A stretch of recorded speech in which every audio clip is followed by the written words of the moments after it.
بسم الله الرحمن الرحيم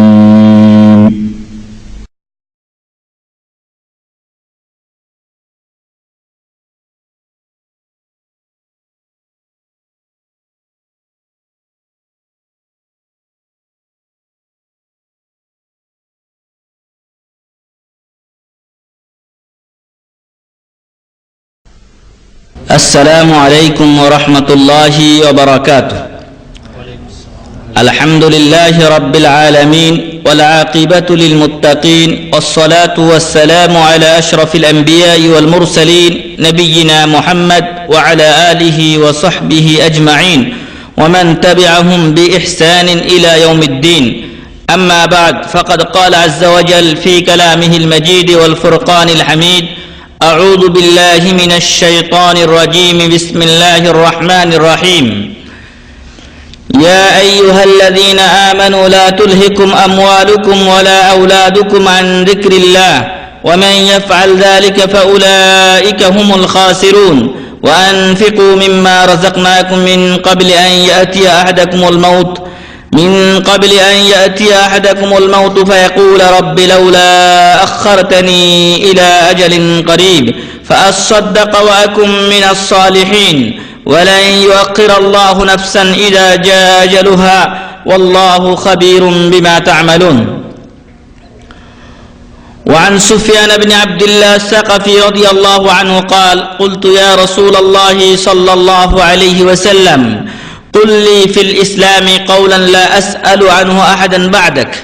وفي حديث أبي أسامة غيرك قال: قل آمنت بالله ثم استقم. صحيح মুসলিম। যাবতীয় প্রশংসা ও গুণগান একমাত্র সেই মহামহিয়ান মহান রব্বুল আলামিনের জন্য, যিনি দীর্ঘদিন পর আবার আজকে আমাদেরকে সাপ্তাহিক এই সমাবেশে বসার সুযোগ করে দিয়েছেন, আমাদেরকে উপস্থিত হওয়ার তৌফিক দিয়েছেন। সেই মহান রব্বুল আলামিনের আমরা প্রশংসা করি, বলি আলহামদুলিল্লাহ। দরুদ ও শান্তির ধারা বর্ষিত হোক বিশ্ব মানবতার মুক্তির দূত প্রিয় রাসূল মুহাম্মদুর রাসূলুল্লাহ সাল্লাল্লাহু আলাইহি ওয়াসাল্লামের উপরে, যে মহামানব আমাদেরকে ইসলামের প্রতিটি বিধান সম্পর্কে অবগত করেছেন এবং আমাদের জন্য যা কল্যাণকর তা বলে গেছেন, যা আমাদের জন্য ক্ষতিকর তা থেকে আমাদেরকে সাবধান করেছেন, সতর্ক করেছেন, সেই নবীর উপর আমরা দরুদ পাঠ করি, বলি সাল্লাল্লাহু আলাইহি ওয়াসাল্লাম। সম্মানিত ভাই এবং বন্ধুগণ, একটি পবিত্র সময়, একটি পবিত্র মুহূর্ত আমরা অতিক্রম করলাম। বরকতময় একটি ইবাদতের সময় আমাদের মাঝ থেকে বিদায় নিয়ে চলে গেল এবং তা হচ্ছে আল হজ। হজের সময় আমরা কয়েকদিন পূর্বে অতিবাহিত করেছি। হজ ইসলামের 5টি রোকন তথা স্তম্ভের অন্যতম একটি স্তম্ভ। এই হজে আমরা অনেকে গিয়েছিলাম, অনেকে এর আগে করেছি, অনেকে হয়তো ইনশাআল্লাহ ভবিষ্যতে হজ করার পরিকল্পনা আছে। এখন আমরা এই হজ করেছি, করলাম অথবা ভবিষ্যতে করব, কিন্তু হজ করার পর আমাদের করণীয় কি তা নিয়ে আজকে আমাদের আলোচনা। হজের আগে আমরা আলোচনায় বলেছিলাম যে রাসূল করিম সাল্লাল্লাহু আলাইহি ওয়াসাল্লাম বলেছেন, তাবিউ বাইনাল হজ্জ ওয়াল উমরাহ ফাইন্নাহুমা ইয়ানফিয়ানিল কিরা ফাইন্নাহুমা ইয়ানফিয়ানিল ফাকরা ওয়াজ যুনুবা কামা ইয়ানফিল কিরু খাবাসাল হাদিদি ওয়াজ যাহাবি ওয়াল ফিদ্দা। তোমরা হজ ও উমরার মাঝে ধারাবাহিকতা রক্ষা করো, কারণ হজ এবং উমরার মাঝে ধারাবাহিকতা রক্ষা করলে আমাদের দুটি উপকার আছে। হজ এবং উমরার মাঝে ধারাবাহিকতা রক্ষা করলে, একটার পর আরেকটা করলে আমাদের জন্য দুটি উপকার রয়েছে। তাই সেই উপকারের আশায় আমাদের উচিত হবে, যারা হয়তোবা আমরা অনেক দিন ধরে আছি, তারা প্রতি বছর না হলেও 2 বছরে বা 2 বছরে না পারলে 3 বছরে, মানে যখনই সম্ভব হয় তখনই হজ করা। আর উমরার দরজা তো আলহামদুলিল্লাহ মুক্তই রয়েছে, তো যখনই আমরা পারবো তখনই আমরা উমরা করব, তখনই আমরা হজ করব।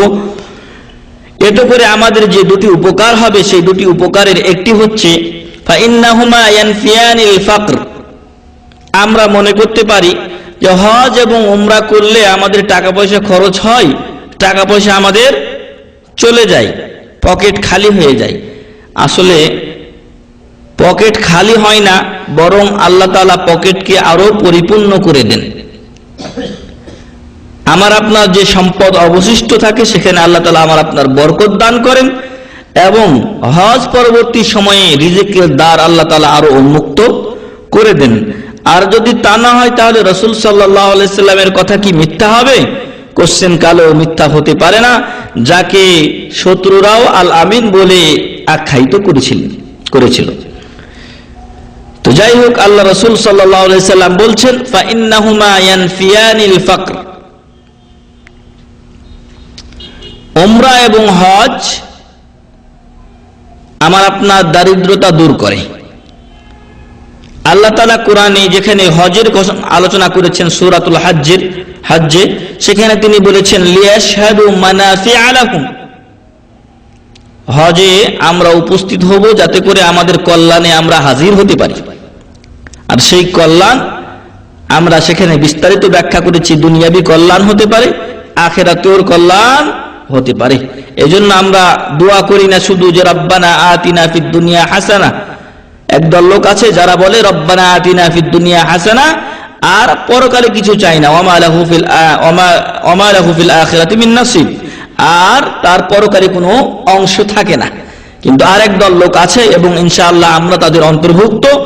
আমরা কি বলি? রব্বানা আতিনা ফিদ দুনিয়া হাসানা ওয়া ফিল আখিরাতি হাসানাতাও ওয়া কিনা আযাবান নার। তো হজের কল্যাণ দুটির একটি হচ্ছে যে দারিদ্রতা দূর হয়। হজে অনেক মানুষ অনেক ধরনের উপকার অর্জন করেন। মক্কা মদিনার লোকেরা হজ মৌসুমে তাদের বিল্ডিং ভাড়া, যারা হোটেলে কাজ করে হোটেলে হাজিদের আগমনে তাদের বিক্রি বেশি হয়। এমনই ভাবে অনেকেই হজ মৌসুমে ব্যবসা বাণিজ্যের জন্য মক্কা মদিনা হারামাইন শরীফাইনে যান এবং সেখানে তারা লাভবান হন। এমনই ভাবে আমাদেরও অনেকেও হজ মৌসুমে লাভবান হয়। এখানে যারা হজ কাফেলা আছে, যারা উমরা অফিস আছে, বিভিন্ন ভাবে হাজিদেরকে নিয়ে যান, তারাও লাভবান হন। হজের পরের দিন এখান থেকে হজের গাড়ি, উমরার গাড়ি গেছে একজনের জন্য 200 রিয়াল। তাহলে হিসাব করে দেখেন, যদি যেটা প্যাকেজ 70 রিয়াল বা 80 রিয়ালের, সেই প্যাকেজ যাচ্ছে 200 রিয়ালের, তাহলে এখান থেকে তারাও লাভবান হয়েছে। তো হজ করলে আমার আপনার দারিদ্রতা দূর হয়, এই বিশ্বাস মুসলমানে থাকতে হবে। তাহলে এটা একটা শিক্ষা। 2 নাম্বার হচ্ছে ওয়াজুনুব, আমার আপনার গুনাহ মাফ হয়। আল্লাহ রাসূল সাল্লাল্লাহু আলাইহি সাল্লাম এই হাদিসে যেমন বলেছেন, এমনই ভাবে অপর হাদিসে বলছেন মান হাজ্জা ফালাম ইয়ারফুস ওয়া লাম ইয়াফসুক রাজাআ কায়াউমি ওয়ালাদাতহু উম্মুহু। যে ব্যক্তি হজ করলো, হজে গিয়ে স্ত্রীর সাথে থাকলে সহবাস করলো না, অন্যায় অশ্লীল কথাবার্তা বললো না, সেজন্য হজ থেকে এমন ভাবে ফিরে আসলো যেমন ভাবে তার মা তাকে ভূমিষ্ঠ করেছিল, অর্থাৎ যেদিন তার মা তাকে ভূমিষ্ঠ করেছিল নিষ্পাপ অবস্থায় সেদিনের মতো সে ফিরে আসলো। এখন আমার আপনার এই হজের শিক্ষণীয় হচ্ছে যে হজে যেরকম আপনি আমি কাউকে গালিগালাজ করিনি, কারোর সাথে ঝগড়া বিবাদে লিপ্ত হইনি, আরেকজনের উপকার করার চেষ্টা করেছি, ঠিক এমনই ওই শিক্ষাটাকে এখন আমাকে আপনাকে ধরে রাখতে হবে। ওই শিক্ষা এখন আমাকে আপনাকে ধরে রাখতে হবে। আমি আপনি গুনার কাজ থেকে হজের 8 দিন 10 দিনে বিরত ছিলাম, এমনই ভাবে যারা আমাদের দেশ থেকে হজে আসছেন তারাও এই হজ মৌসুমে 1 মাস 1.5 মাস না 20 দিন 25 দিন যাই থাকেন না কেন, আল্লাহর জিকিরে, আল্লাহর ইবাদতে তারা মশগুল থাকেন। ঠিক এমনি এই ইবাদত শুধু হজের দিনগুলোর জন্য খাস নয়, হজ খাস এই কিছু দিনের জন্য, কিন্তু ইবাদতগুলো যেগুলো আমি জিকির আজকার করেছি, সালাত পড়েছি, এমনইভাবে তাহাজ্জুদের নামাজ আদায় করেছি, অনেকে আছে সালাতুল জুহা চাষতের সালাত আদায় করেছে, এমনইভাবে অনেকে আরো অন্যান্য সালাত আদায় করেছে। এই সমস্ত সালাতগুলো এই হজের দিনগুলোর জন্য খাস এমনটি নয়, বরং বছরের সারা প্রতিটি দিনই এর জন্য প্রযোজ্য। এজন্য আমার আপনার উচিত হবে হজের দিনের ইবাদতগুলিকে ধরে রাখা, হজের দিনের ইবাদতগুলিকে ধরে রাখা। তো আল্লাহ রাসূল সাল্লাল্লাহু আলাইহি সাল্লাম বললেন যে হজ উমরার মাঝে ধারাবাহিকতা রক্ষা করো, গুনাহ মাফ হবে, দারিদ্রতা দূর হবে। যেমন ভাবে হাপড় বা কামারের কাছে হাপড় টেনে ও যে লোহার মরিচিকা দূর করে, স্বর্ণকার স্বর্ণের মরিচিকা যেভাবে দূর করে স্বর্ণকে পরিষ্কার করে দেয়, আর ওই কামার বা লোহার তার লোহাকে পিটিয়ে যেভাবে সুন্দর করে দেয়, এমনই ভাবে আমার আপনার গুনাহ থেকে আমি আপনি মুক্ত হয়ে যাই, আমি আপনি যেন সেদিনের মতো ফিরে আসি যেদিন আমার আপনার মা আমাকে আপনাকে ভূমিষ্ঠ করেছিল। যাই হোক, এই সকল বিষয় আমরা এর আগে আলোচনা করেছি। হজের পরে আমাদের কি করা দরকার, তার মধ্যে এটা একটা যে ধারাবাহিকতা রক্ষা করা দরকার হজ এবং উমরার। হজ করলাম বলে আমার গুনাহ মাফ হয়ে গেছে, আমার আর গুনাহ নেই, তাই আমি আর উমরা করতে যাব না, অথবা আমি খারাপ কাজে আবার লিপ্ত হয়ে যাব, এরকম যেন আমার আপনার না হয়। হজ করার সময় আমি আপনি অনেক খারাপ কাজ থেকে বিরত ছিলাম। হজে আমি আপনি অনেকে দোয়া করেছি, আল্লাহ এই পাপ আমার মাঝে আছে, এই গুনাহ আমি করি, এই গুনাহ থেকে আমাকে হেফাজত করো। তো ওই দোয়ার বাস্তবায়ন হবে এখন যদি আপনি নিজেকে বিরত রাখেন ওই সকল গুনাহ থেকে। এরপরে আমি আপনি যখন হজে গিয়েছিলাম তখন আমরা বলেছিলাম যে আপনার নিয়ত ঠিক করবেন, আল্লাহকে রাজি খুশি করার জন্য, গুনাহ মাফের জন্য ফরজ হজ আদায় করতে আপনি যাবেন। যদি আপনি তখন নিয়ত ঠিক করে থাকেন তাহলে এখন আপনার নিয়তটাকেও ঠিক করবেন।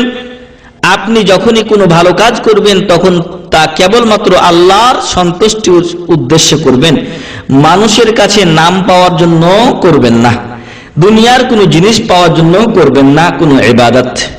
আমি বাহ্যিকভাবে দেখাচ্ছি যে আমি ইবাদত করছি, কিন্তু মূলত এর পিছনে আমার দুনিয়া কিছু পাওয়ার আশা যদি থাকে তাহলে আমার সর্বনাশ। আমি ইবাদত করতে গিয়ে লোক দেখানো কাজ করে ফেললাম, আর লোক দেখানো কাজকে আল্লাহ রাসূল সাল্লাল্লাহু আলাইহি ওয়াসাল্লাম আশ-শিরকুল খাফি বলে উল্লেখ করেছেন। আল্লাহ রাসূল সাল্লাল্লাহু আলাইহি ওয়াসাল্লাম উম্মতে মুহাম্মাদিয়ার জন্য যেই গুনার সবচেয়ে বড় ভয় করেছেন সেটা হচ্ছে আশ-শিরকুল খাফি, গোপন শিরক। এবং রাসূল সাল্লাল্লাহু আলাইহি ওয়াসাল্লামকে জিজ্ঞাসা করা হলো যে ওই গোপন শিরকটা কি হে আল্লাহ রাসূল সাল্লাল্লাহু আলাইহি ওয়াসাল্লাম? উনি বলেছিলেন আর রিয়া, মানুষ দেখানো আমল করা, অথবা মানুষকে শোনানোর জন্য কোনো কাজ করা, আমল করা। তো আমি আপনি যদি আলহাজ নাম পাওয়ার জন্য হজ করে থাকি তাহলে ওটা দুনিয়াতে আমাকে আপনাকে মানুষ হাজি বলবে, 10 জন না বললেও 5 জন তো বলবে। তো ওটা আমি আপনি দুনিয়াতে পেয়ে যাব, আল্লাহর কাছে কোনো সওয়াব আমি আপনি পাবো না, গুনাহ আর মাফ হবে না। এই জন্য যদি আপনি আমি ইখলাস সহকারে হজ করে থাকি তাহলে বাকি প্রতিটি কাজে যেন আমার আপনার ইখলাস ঠিক থাকে। কাউকে সহযোগিতা করবেন লিওয়াজহিল্লাহ, আল্লাহর সন্তুষ্টির জন্য। এমন নয় যে ওকে আমি সহযোগিতা করি ও আমার কি করে। অনেকে আছে এরকম, যে আমি ওকে সহযোগিতা করি ও আমাকে কোনো সহযোগিতা করে না। তো আপনি কি সহযোগিতা পাওয়ার জন্য করেছেন? যদি করেন তাহলে তাই হবে। আর দুনিয়ার জিনিস আপনি পেতেও পারেন নাও পারেন। আপনি যে উদ্দেশ্য করেছেন, আপনি আপনার ভাইকে লেখাপড়ার টাকা দিয়েছেন, আপনার ভাইস্তাকে দিয়েছেন, আপনার ছেলেকে দিয়েছেন, যদি উদ্দেশ্য থাকে যে সে ভালো লেখাপড়া শিখার পর আমাকে দেখবে, আমার উপকার করবে, তাহলে হয়তো আপনি দুনিয়াতে এটা পেতে পারেন আর নাও পারেন, আর পরকাল থাকবে আপনার শূন্য। আর যেহেতু ইবাদতের মাধ্যমে আপনি চেয়েছেন দুনিয়া, ইবাদতের মাধ্যমে যেটা আল্লাহর সন্তুষ্টি, যা দিয়ে আল্লাহর সন্তুষ্টি অর্জনের উদ্দেশ্য থাকা দরকার ছিল তা দিয়ে আমি আপনি দুনিয়া চেয়ে বসেছি, তাহলে শিরক হয়ে গেছে এখানে, ফলে আমার আপনার আমল বরবাদ হয়ে গেছে। এজন্য 3 ব্যক্তির ঘটনা আমাদের সকলেরই জানা, যাদেরকে আল্লাহ তাআলা কিয়ামতের দিন সর্বপ্রথম ফয়সালা করবেন। একজন মুজাহিদ, একজন আলেম, একজন ধনশীল বা ধনাঢ্য ব্যক্তি। তো এই জন্য আমি আপনি যখন হজে গিয়েছিলাম নিয়ত সহি করা প্রয়োজন ছিল। যারা করেছেন আলহামদুলিল্লাহ, আর যারা করতে পারেননি আল্লাহ তাদের নিয়তকে সহি করুন এবং অন্যদের নিয়তকেও আল্লাহ সহি করুন, আল্লাহুম্মা আমিন। এবং আমাদের নিয়তে আল্লাহ ইখলাস দান করুন। আর ইমাম বুখারী রাহিমাহুল্লাহ তার বুখারী শরীফের প্রথম যে হাদিস নিয়ে এসেছেন ইন্নামাল আ'মালু বিন্নিয়াত, সেই নিয়তকে আল্লাহ তাআলা আমাদের বিশুদ্ধ করুন, আল্লাহুম্মা আমিন। এরপরে আমি আপনি সবাই যখন হজে গেছি, যারা হজে আমরা গিয়েছি, হজে যাওয়া পর্যন্ত, যতক্ষণ পর্যন্ত আমরা মিকাতে পৌঁছিনি, তখন আমার আপনার গায়ে এক একজনের এক এক রকম পোশাক ছিল, এক একজনের এক এক রকম দামের মূল্যের পোশাক ছিল। কারো হয়তো 1000 রিয়ালের জুব্বা তৌফ ছিল, কারো হয়তো 5 রিয়াল 10 রিয়ালের জ্যাকেট ছিল, কিছু ছিল। এভাবে আমরা প্রত্যেকেই মিকাত পর্যন্ত পৌঁছেছি, কিন্তু মিকাতে গিয়ে সবাই এক পোশাক পরতে হয়েছে, তাই না? হন না আপনি বাদশাহ, হন না আপনি ফকির, সবাইকে নিজ নিজ পোশাক ছেড়ে দিয়ে পোশাক পরতে হয়েছে। এক পোশাক, 2টা সাদা ইহরামের কাপড়ে সবাইকে ইহরাম বাঁধতে হয়েছে। এখানে রাজা বাদশার কোনো পার্থক্য থাকেনি। এমন নয় যে রাজা ও আলাদা কাপড়ে পোশাক পরবে, ফকির মিসকিন সে আলাদা কাপড়ে পোশাক পরবে। এ দিয়ে আল্লাহর কাছে বান্দা সকলেই সমান, তাদের বিচার করবেন মহান রব্বুল আলামিন তাকওয়ার ভিত্তিতে। আল্লাহ রাসূল সাল্লাল্লাহু আলাইহি ওয়াসাল্লাম বলছেন, লা ফাদলা লি আরাবিয়্যিন আলা আজামিয়্যিন ইল্লা বিত্তাকওয়া। কেউ আরব আর কেউ অনারব আল্লাহ তাআলা এ অনুযায়ী ফয়সালা করবেন না যে আরবিটা ওর ভাষায় কোরআন নাজিল হয়েছিল, ওর ভাষায় রাসূল সাল্লাল্লাহু আলাইহি ওয়াসাল্লাম হাদিস বলেছিলেন, এজন্য ওকে একটু মর্যাদা বেশি দিই না। এভাবে আল্লাহ তাআলা বিচার করবেন না, বিচার করবেন তাকওয়ার ভিত্তিতে। যদি হত দরিদ্র হয় আর আমার আপনার দেশের প্রত্যন্ত এক কোনায় বসবাস করে, আর তার তাকওয়া যদি মালিক আব্দুল্লাহ আব্দুল আজিজের চাইতে বেশি হয়, তাহলে তাকেই আল্লাহ বেশি মর্যাদা দিবেন। আল্লাহর কাছে কে বাদশাহ আর কে ফকির এগুলো যায় আসে না। এই জন্য সবাইকে এক লেবাসে ইহরাম বাঁধতে হচ্ছে। আল্লাহর কাছে সবাই সমান, যেমনটি এর আগেই আল্লাহ তাআলা দার্স দিয়েছেন আমাকে আপনাকে। যখন নামাজের কাতারে দাঁড়াই সেখানে সবাই আমরা সমান, সেখানে রাজা বাদশাহ ফকির ধনী গরিব সাদা কালো সুন্দর অসুন্দর সবাই আমরা এক জায়গাতে। মানুষকে আল্লাহ তাআলা এক করে সৃষ্টি করেছেন আর মর্যাদা দিয়েছেন যারা তাকওয়াবান, যারা পরেজগার, তাদেরকে আল্লাহ তাআলা মর্যাদা দিয়েছেন। তো আমি আপনি হেরাম পড়লাম যখন, তখন আমার আপনার সকলের মর্যাদা এক হয়ে গেল, শুধু পার্থক্য থাকলো তাকওয়া। যদি ফকির মিসকিনের তাকওয়া বেশি হয় তিনিই মর্যাদাবান, রাজা বাদশাহ যদি তাকওয়া না থাকে তাহলে আল্লাহর কাছে তার সামান্যতম কোনো মূল্যায়ন নেই। এজন্য আমার আপনার তাকওয়া ঠিক করতে হবে।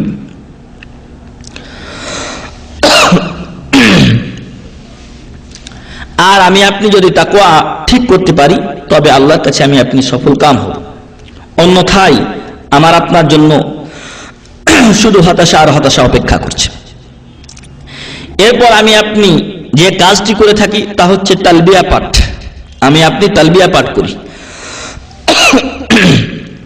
আর এই তালবিয়া পাঠে আমাকে আপনাকে শিক্ষা দেয় তাওহীদের, আমাকে আপনাকে শিক্ষা দেয় তালবিয়া পাঠ আল্লাহর একত্ববাদের। যে একত্ববাদের কোন কিতাব আমাদের দেশের বেশিরভাগ মাদ্রাসাতেই পড়ানো হয় না। কওমি বলেন আর আলিয়া বলেন, খোঁজ নিয়ে দেখবেন একটা তাওহীদের কিতাবও তাদের কাছে নেই। তাহলে একত্ববাদের শিক্ষা তারা কিভাবে পাবে?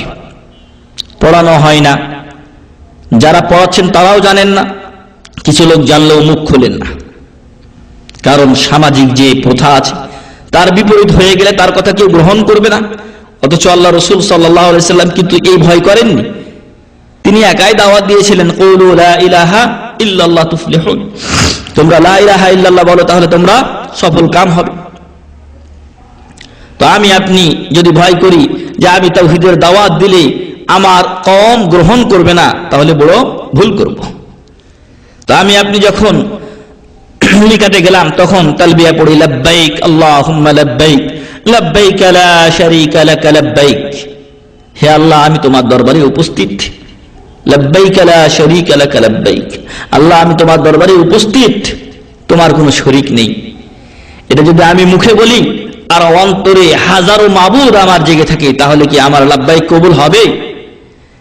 অনেক লোক আছে যারা বাংলাদেশ থেকে আসেন, তারা পীর বাবারও পূজা করে, মাজারের পূজা করে, জাদুবিদ্যাতেও তাদের বিশ্বাস আছে, নিজের খেয়াল খুশিরও পূজা করছে অনেকে। এরপরে সে যদি আল্লাহর দরবারে বলে লাব্বাইক আল্লাহুম্মা লাব্বাইক লাব্বাইক লা শারীকা লাক লাব্বাইক, তাহলে তার কর্মে এবং কথায় মিল না থাকার কারণে আল্লাহ কি বলবেন? লা লাব্বাইক লাক, তোমার কোনো লাব্বাইক নাই। এজন্য আমাকে আপনাকে নিজের অন্তরকে, নিজের ফ্যামিলিকে, নিজের পরিবারকে যাবতীয় প্রকার শিরকের গন্ধ থেকে মুক্ত করতে হবে। ইসলাম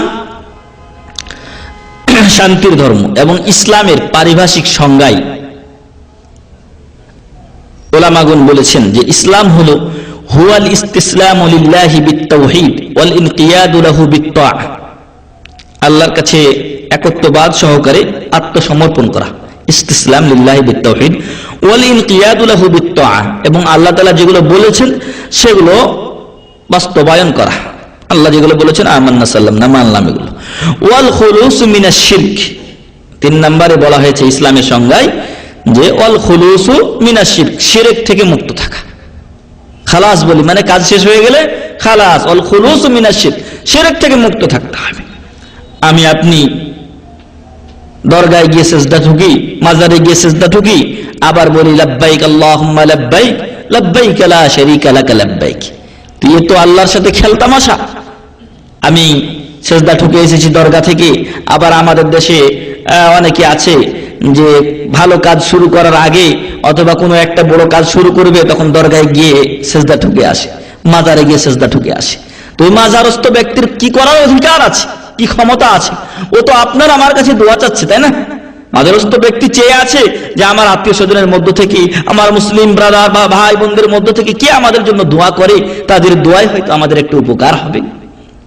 অথচ আমরা এমন অবস্থায় পৌঁছেছি যে আমরা ওদের কাছে এখন চাওয়া শুরু করেছি, না আছে ওদের জবাব দেওয়ার কোনো ক্ষমতা।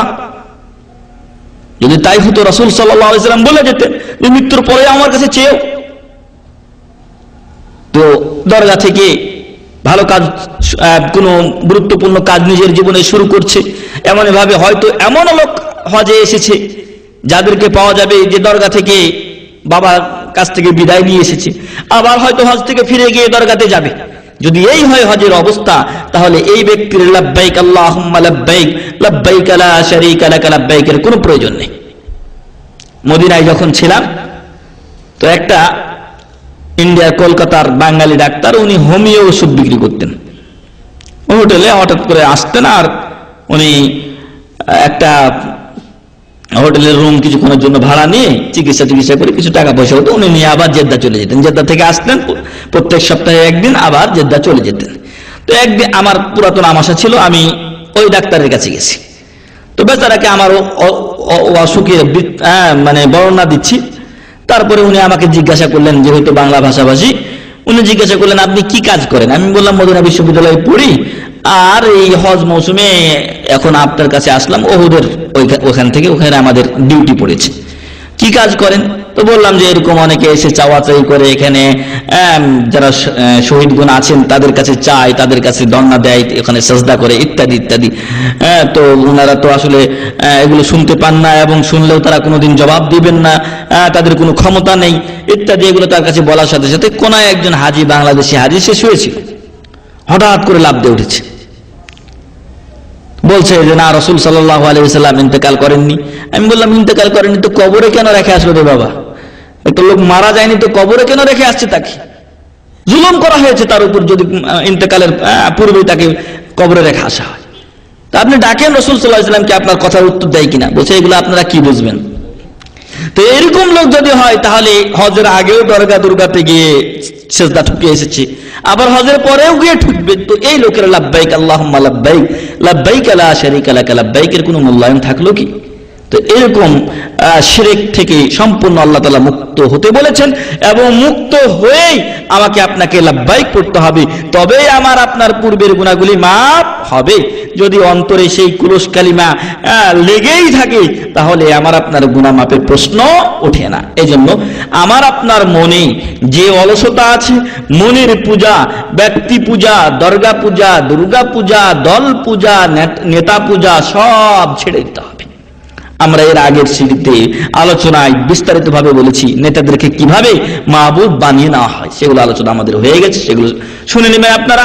তো এই সব কিছু ত্যাগ করে যদি আমি আপনি আল্লাহর দরবারে হাজির হয়ে আল্লাহকে আমার আপনার ইলাহ হিসেবে গ্রহণ করে নিতে পারি, তবেই আমার আপনারা লাব্বাইক আল্লাহুম্মা লাব্বাইক লাব্বাইক লা শারীকা লাক লাব্বাইক ইন্নাল হামদা ওয়ান নি'মাতা লাক ওয়াল মুলক লা শারীকা লাক, আল্লাহর দরবারে কবুল হবে। আর যখনই কবুল হবে তখন বাকি কাজ ইনশাআল্লাহ আমার আপনার জন্য সহজ হবে, আর সেগুলো আল্লাহ কবুল করবেন, আর আমাকে আপনাকে ফিরাবেন সেদিনের মতো যেদিন আমার আপনার মা আমাকে আপনাকে ভূমিষ্ঠ করেছিলেন। এরপর বললাম ইন্নাল হামদা ওয়ান নি'মাতা লাক ওয়াল মুলক, নিশ্চয় সকল প্রশংসা কার? মহান রব্বুল আলামিনের। কিন্তু দুনিয়াতে এখন আমাদের অবস্থা কেমন হয়ে গেছে? দুনিয়াতে যখন আপনি একটা চাকরি পাই কোনো এক বেচারার অসিলায়, তখন সব কৃতিত্ব যেন ওর প্রশংসা, ওকে সবচেয়ে বড় বাজারে ইলিশ মাছ, বাড়ির কাঁঠাল এই চেয়ে নিয়েছে, ওকে হাত দিয়ে দেওয়া শুরু করেন। কেন? উনি আমাকে চাকরিটা দিয়েছেন, চাকরি দিয়েছেন আমাকে, আপনাকে, মহান রব্বুল আলামিন। তিনি যদি চাকরি না দিতেন তাহলে ওই বেচারার ওয়াসিতা মিডিয়া হওয়ার ক্ষমতা ছিল না। আল্লাহ তৌফিক দিয়েছেন। 1 নাম্বার শুকরিয়া হবে মহান রব্বুল আলামিনের, 2 নম্বরে তার ইন্নাল হামদা ওয়ান নি'মাতা লাকা ওয়াল মুলক। যে নিয়ামত আমি আপনি ভোগ করছি এগুলো আল্লাহর দেওয়া। দুনিয়ার নিয়ামত যেটা একজনের মাধ্যম ধরে আসে সেটাও আল্লাহর দান, সেটাও আল্লাহর দান। মিডিয়া হিসেবে আল্লাহ তাআলা প্রত্যেককেই একটা ব্যবস্থা করেছেন। কারো মাধ্যমে কারো চাকরি হয়, কারো মাধ্যমে কারো কর্মসংস্থান হয়, এগুলো হবেই।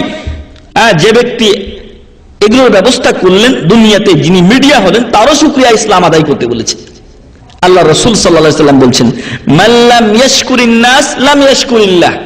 কেউ যদি বান্দার মানুষের শুকরিয়া আদায় করতে না জানে, ও আল্লাহর শুকরিয়া আদায় করবে কি করে? কেউ যদি আমার আপনার প্রতি দয়া করেন, অনুগ্রহ করেন, তাহলে তার জন্য দোয়া করতে হবে, তার শুকরিয়া আদায় করতে হবে। জাযাকাল্লাহু খাইরান। অনেকে বলে শুকরান। শুকরানটা এটা খ্রিস্টানদের কালচার।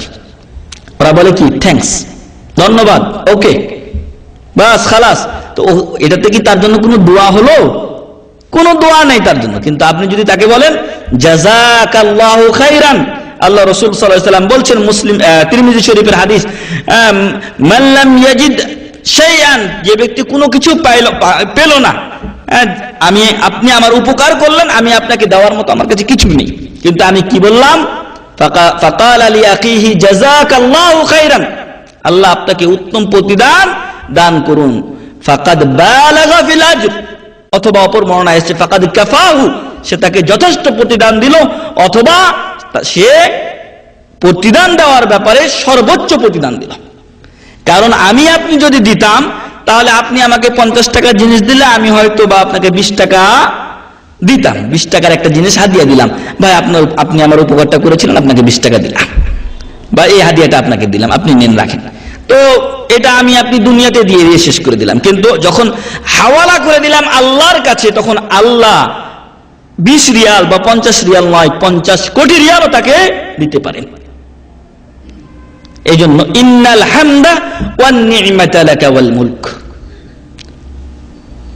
যত প্রশংসা হবে, যত নিয়ামত দিয়েছেন এগুলো আল্লাহ, এগুলো কে দিয়েছেন? আল্লাহ দিয়েছেন। দুনিয়ার কেউ কাউকে কোনো নিয়ামত দিতে পারে না। দুনিয়াতে কেউ যদি কাউকে কোনো কিছু দিতেই পারে, তাহলে দুনিয়ায় অপূর্ণ কারো কোনো কিছু থাকতো না, সবাই পরিপূর্ণ হয়ে যেত। অনেক পীরেরা নাকি সন্তান দেয়, আছেন আমাদের দেশে, পীরে সন্তান দেয়। পীরের নিজেরই সন্তান হয় না, পীরের নিজের সন্তান হয় না, আরেকজনকে বলে সন্তান দেয়। এই সন্তান দেওয়ার পিছনে অনেক লম্বা ঘটনা। যে সকল মেয়েরা বন্ধা নয়, পুরুষেরা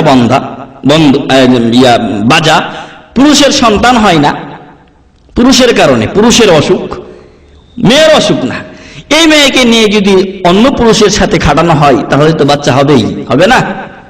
এই কাজগুলো করে ওই পীর বদমাশ শয়তানগুলো। 1 মাসে না হলে পরের মাসে নিয়ে ডাকে, পরের মাসে যদি নিয়ে আসে, তারপরে না হলে 3য় মাসে ডাকে, 3য় মাসে না হলে 4র্থ মাসে। এই মহিলা দুর্ভাগা, হতভাগা, ওর ভাগ্যে বাচ্চা নেই। কারণ কি? কারণ হচ্ছে এই দোষটা মেয়ের, মহিলার। ওকে আল্লাহ তাআলা ওমান ইয়াশা ইয়াজআলহু আকিমা, আল্লাহ যাকে ইচ্ছা বন্ধা করে দেন, ওকে আল্লাহ বন্ধা করে দিয়েছেন। ওর রেহেমে বাচ্চা ধারণ ক্ষমতা আল্লাহ তাআলা দেননি। অতএব ওই পীর বদমাইশ শয়তানের পাঠা থাকা সত্ত্বেও কাজ হবে হবে না। তো পীরেরা এইভাবে সন্তান দিয়ে থাকে, নাউজুবিল্লাহি মিন যালিক। তো দেওয়ার মালিক আল্লাহ, মানুষ মিডিয়া হিসেবে কাজ করে। আল্লাহ যদি ইচ্ছা না করেন তাহলে কেউ কাউকে কিছু দিতে পারবে না। আর আল্লাহ যদি ইচ্ছা করেন তাহলে সারা পৃথিবীর লোক যদি বাধা দেয় তাও হবে না। এজন্য আমি আপনি তাওহীদের বাণী আমার আপনার তালবিয়াতে পাঠ করি, ইন্নাল হামদা ওয়ান নি'মাতা লাক, যত প্রশংসা, যত নিয়ামত তোমার আল্লাহ। ওয়াল মুলক, এবং সারা বিশ্বের রাজত্ব মালিকানা তোমার। লা শারীকা লাক, আপনার কোনো শরীক, আপনার কোনো অংশীদার নেই। সারা বিশ্বের মালিকানা আল্লাহর হাতে। ভালো মন্দ করার ক্ষমতা কার? আল্লাহর। অথচ আমাদের দেশে অনেক লোক আছেন, সারা বিশ্বেও মুসলমান নামধারী অনেক লোক আছে যারা বিশ্বাস করে যে পীর বাবা বা অমুক পীর সাহেব বা অমুক দরগার যে কবরস্থ ব্যক্তি আমার ক্ষতি করতে পারে। বিশ্বাস রাখে না? বিশ্বাস রাখে। আমাদের দেশের 90% বা 95% যারা ড্রাইভারের কাজ করে, যারা এই বাস টাস চালায়, দেখবেন যে দিন সম্পর্কে ওদের কোনো জ্ঞান নাই, ওরা নামাজ রোজারও তেমন একটা ধার ধারে না। ওই সমস্ত লোকেরা যখন গাড়িটা সকালবেলা টান দেয়, যেই মাজারটা ওর সামনে পড়ে ওখানে 10 টাকা 20 টাকা দিয়ে বের হয়। কারণ ওর আকীদা, যদি আমি 20 টাকা দেই তাহলে আমার দিনটা ভালো যাবে, গাড়িটা আমার অ্যাক্সিডেন্ট হবে না, না হলে বাবা আমার গাড়ির চাকা উল্টে দিবে। তো ইন্নাল হামদা ওয়ান নি'মাতা লাকা ওয়াল মুলক, মুলক হচ্ছে আল্লাহ, রাজত্ব হচ্ছে আল্লাহর। আমি কাকে আর ভয় করব? ভয় কেবলমাত্র মহান রব্বুল আলামিনকে করতে হবে। এজন্য আমি আপনি যখন তালবিয়া পড়েছি, তালবিয়ার বাস্তবায়ন যেন আমার বাকি জীবনেও হয়, তবে আমার আপনার হজ করে লাভ হয়েছে। আর যদি ওই আগের মতোই আকীদা থাকে, গতানুগতিক ভাবে আইলাম আর গেলাম, আরাফা, মিনা, মুজদালিফাতে অবস্থান করলাম, কাবা শরীফে অবস্থান করলাম, খালাস, এর নামই হজ নয়। হজ থেকে শিক্ষা অর্জন করতে হবে, তবে না হজ কবুল হবে। হজে আসলাম, কিছুই শিখলাম না, এখান থেকে এমনি যেভাবে আসছিলাম গরু ছাগলের মতো চলে গেলাম। আল্লাহ বলছেন উলাইকা কাল আনআমি বাল হুম আদাল, ওরা তো চতুষ্পদ জন্তুর মতো। অনেক লোক আছে কিছুই শিখেনি, জানে না, লাব্বাইকও জানে না। আমার সাথে হজ করেছে, লাব্বাইকও বলতে পারে না। একটা লোককে এখন ও কিছুই জানে না, লাব্বাইক লাব্বাইক লাব্বাইক ওর পিছে বলতে বলতে মাথাই খারাপ। আরো 2-3 জন মুতাআবিন লাগিয়ে দিয়েছে, তুই মুখস্থ করা তো বাবা, না হয় না। তো এরকম লোকদের হজ করে কতটুকু লাভ হবে? হজ থেকে আমাদেরকে শিক্ষা অর্জন করতে হবে। এরপরে আমি আপনি কাবা শরীফের পানে রওনা দেই, এবং কাবা শরীফে যাওয়ার পর আমি আপনি প্রথমে হাজরে আসওয়াদকে চুমু দেই, তাই না? প্রথম যেই কাজটা করি কাবা শরীফে গিয়ে, তওয়াফ শুরুর প্রথমেই যদি সম্ভব হয় চুমু দেই হাজরে আসওয়াদকে। এই হাজরে আসওয়াদকে কেন আমরা চুমু দেই, কেউ বলতে পারবেন? জি, হ্যাঁ, ইত্তিবাআন লিরাসূলিল্লাহ সাল্লাল্লাহু আলাইহি ওয়াসাল্লাম, আল্লাহ রাসূল সাল্লাল্লাহু আলাইহি ওয়াসাল্লামের অনুসরণের জন্য। যদি আল্লাহ রাসূল সাল্লাল্লাহু আলাইহি ওয়াসাল্লাম চুমু না দিতেন তাহলে আমরা চুমু দিতাম না। ওমর বিন খাত্তাব রাদিয়াল্লাহু আনহু বলছেন হাজরে আসওয়াদকে চুমু দিতে গিয়ে, ইয়া ওয়াল্লাহি ইন্নী লা আ'লাম, আল্লাহর কসম করে বলছি হে হাজরে আসওয়াদ, আমি অবশ্যই জানি, ইন্নী নিশ্চয় আমি, লা আ'লাম অবশ্যই জানি, আন্নাকা হাজারুন, তুমি একটা পাথর, লা তাযুররু ওয়া লা তানফা, তোমার ক্ষতি বা উপকার করার কোনো ক্ষমতা নেই। ওয়ালাউলা আন্নী রাআইতু রাসূলুল্লাহ সাল্লাল্লাহু আলাইহি ওয়াসাল্লাম ইউকাব্বিলুক মা কাব্বালতুক, আমি যদি আল্লাহ রাসূল সাল্লাল্লাহু আলাইহি ওয়াসাল্লামকে না দেখতাম যে তোমাকে চুমু দিচ্ছেন, তাহলে আমি তোমাকে চুমু দিতাম না। তাহলে ইত্তিবা শিক্ষা দিচ্ছেন আমাদেরকে আল্লাহ তাআলা এখানে। 1 নম্বরে তাওহীদ, আল্লাহর কথা মানতে হবে। 2 নম্বর রাসূল সাল্লাল্লাহু আলাইহি ওয়াসাল্লামের ইত্তিবা করতে হবে। এটাই তো ইবাদত, এটাই তো ইবাদত।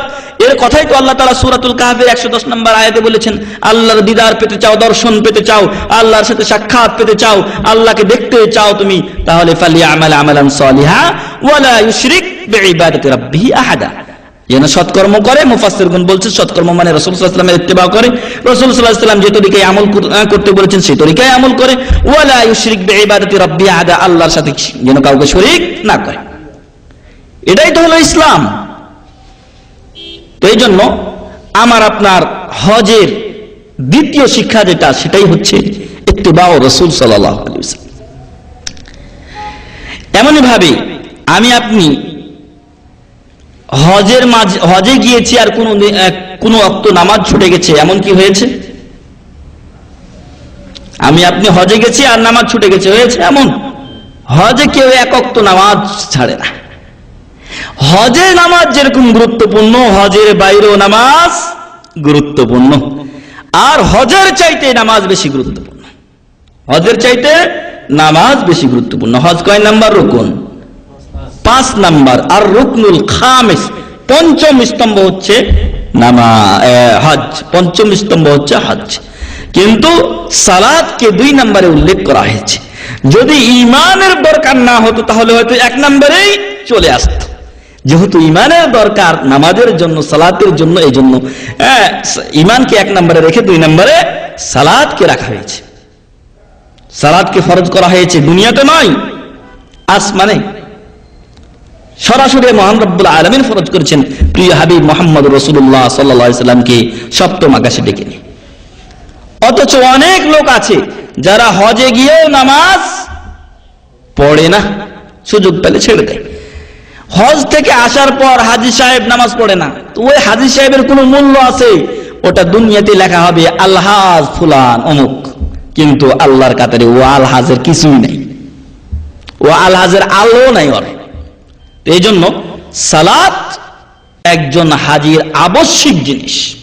হজ আপনি করলেন, হজের পর আপনার সালাত নাই, আপনার হজও নাই তো সালাতও নাই, কিছুই নাই। আপনি উলাইকা কাল আনআম, চতুষ্পদ জন্তুর মতো, বরং বালহুম আদাল, বরং তার চাইতে খারাপ। এমনই ভাবে হজ করে আসার পর যদি আমি রোজা না রাখি তাহলে আমার হজের কোনো মূল্যায়ন থাকবে না। রোজা তো আমাকে রাখতেই হবে, ফরজ রোজা। সাথে সাথে আমার হজের দৃঢ়তা রাখার জন্য, ঠিক করার জন্য যে আমি হজ করে এসেছি, আবার কখন হজের সুযোগ হবে কিনা, বিশেষ করে আমরা তো এখানে আছি যখন, তখন আমাদের একটা সুযোগ হয় 2-4 বছর পর, না হলে তো 5 বছর পরেই যাব, এরকম একটা আছে। না হলে তাসরি না পেয়ে গেলাম তো এমনি তো সরাসরি এই লাইন ওই লাইন করে হয়তো চলে যেতে পারবো। কিন্তু আমার আপনার দেশের যে সকল ভাই বোনেরা আছেন তারা তো আর সহজে আসতে পারছেন না। 2.5 লাখ 3 লাখ টাকা জমা দেওয়ার পর তারপর তাদেরকে আসতে হবে। আর এই সামর্থ্য কজনেরই বা আছে? তো ওই হজে যখন আপনি আসলাম, হজ করে গেলাম, তখন আমার জন্য দরকার যে ফরজ রোজার সাথে সাথে নফল রোজাগুলোও রাখা, যাতে করে আমার হজটা আরো সমৃদ্ধশালী হয়, আমার হজটা যেন আরো মজবুত হয়, আমি যেন হজ্জে মাকবুলের সওয়াব পাই, আমি যেন সেদিনের মতো ফিরে যাই যেদিন আমার মা আমাকে ভূমিষ্ঠ করেছিল। আমার গুনাহগুলি যেন আল্লাহ ক্ষমা করে দেন, গুনাহগুলি যেন আমরা আল্লাহ তাআলা নেকির দ্বারা পরিবর্তন করে দেন। এইভাবেই যদি আপনি হজ করি তবে হজ কবুল হবে। হজ করে গেলাম, নামাজ নাই, রোজা নাই, কোনো ফায়দা নাই। এমনই ভাবেই হজ কিছু ইবাদত আছে, এমনই ভাবে কিছু ইবাদত আছে যা হচ্ছে শুধু শারীরিক ইবাদত, শুধু শারীরিক ইবাদত। কোন ইবাদত কে বলতে পারবেন? শারীরিক ইবাদত কোনটি? আসিয়াম, রোজা। আমরা যে রোজা সিয়াম পালন করছি এটা আমাদের শারীরিক ইবাদত, এখানে কোনো টাকা পয়সা খরচ হয় না, বরং আরো খাবার বেড়ে যায়। আর কিছু ইবাদত আছে যেগুলো এমনই ভাবে সালাত শারীরিক ইবাদত। কিছু ইবাদত আছে যেগুলো শুধু অর্থনৈতিক ইবাদত, সে ইবাদত কোনটি? আয-যাকাত। কিছু ইবাদত আছে যেগুলো অর্থনৈতিক, আর্থিক, সাথে সাথে দৈহিক, সেটা হচ্ছে আল হজ। তো আমরা 3-4টির কথা বলে আসলাম, এখন আমাদের বাকি হচ্ছে আয-যাকাত। যাকাত অর্থের ইবাদত, আর্থিক ইবাদত। অনেক লোক হজ করতে আসছেন কিন্তু মালের যাকাত দেন না, তাহলে ওই মাল কি হালাল আছে? ওই মাল আর হালাল নেই। এই জন্য ওখানে গরিব মিসকিনদের হক মিশে আছে। আল্লাহ বলছেন অফি আমওয়ালিহিম হাক্কুল লিসাইলি ওয়াল মাহরুম, যারা চেয়ে বেড়ায়, জানচাকারী এবং যারা মাহরুম বঞ্চিত, এদের অধিকার রয়েছে ধনীদের মালে। আর আমি অধিকার দিলাম না, তখন আমার আপনার হালাল মালটাও হারাম হয়ে গেল, কারণ কোনটা যে হালাল আর কোনটা যে হারাম ওটা তো আর জানি না। আপনি হজ করে গেলাম কিন্তু হতদরিদ্রের, গরিবদের অধিকার আমি আদায় করিনি, যাকাত আমি আদায় করিনি, তাহলে আমার হজের কি মূল্যায়ন থাকবে?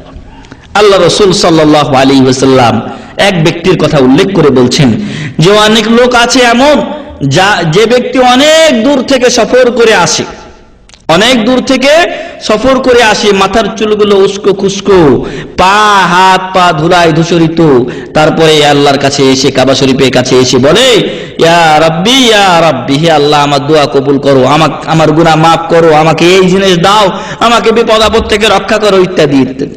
ওমাতআমহু হারাম, খাবার হারাম, মাশরাবু হারাম, পানি হারাম, মালবাসু হারাম, পোশাক পরিচ্ছদ হারাম, ওয়াগুযিয়া বিল হারাম, আপাদমস্তক তৈরি হয়েছে হারাম দিয়ে।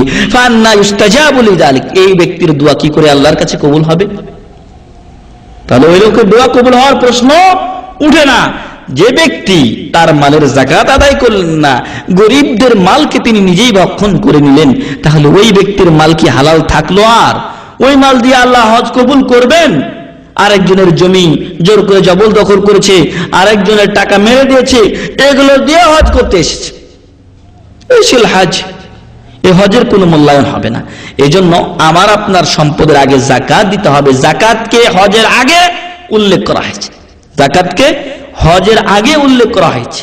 আল্লাহ রাসূল সাল্লাল্লাহু আলাইহি ওয়াসাল্লাম বলছেন, বুনিয়াল ইসলাম আলা খামসিন, শাহাদাতি আল্লা ইলাহা ইল্লাল্লাহ ওয়া আন্না মুহাম্মাদুর রাসূলুল্লাহ ওয়া ইকামিস সালাহ ওয়া ইতাইজ যাকাত। 3 নম্বরে যাকাতকে উল্লেখ করা হয়েছে।